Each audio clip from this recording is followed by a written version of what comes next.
మీ కణజాలం ఆహారం కోసం అంత ఎదురు చూడాలి. అది ఎదురు చూసినప్పుడు డిమాండ్ స్టార్ట్ అవుతుంది. ఆకలి సెంటర్ నుంచి మంచి సిగ్నల్స్ వస్తాయి. ఇక నోట్లో లాలాజలం తీయగా ఒరుతూ ఉంటుంది. కడుపులో ఆకలి మండుతూ ఉంటుంది, రగులుకుని పొయ్యలాగా.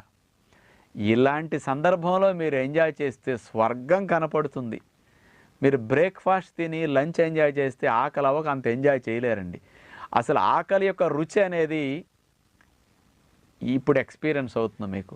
నిజమైన రుచి పదార్థంలో కంటే ఆకలిలో ఎక్కువ ఉంటుందండి, పదార్థంలో తక్కువ ఉంటుంది.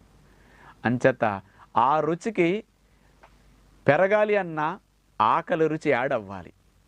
అంచేత మధ్యాహ్నం 12 to 2 మధ్యలో మీరు వండుకు తింటారా, రెస్టారెంట్లకి వెళ్ళి తింటారా, పబ్కి వెళ్తారా, లేకపోతే క్లబ్కి వెళ్తారా, లేకపోతే ఇంకెక్కడ దాబాకి వెళ్తారా, మీ ఇష్టం. ఎంజాయ్ చేయండి. 1 నుంచి 2 గంటల సేపు మెల్లగా తినండి.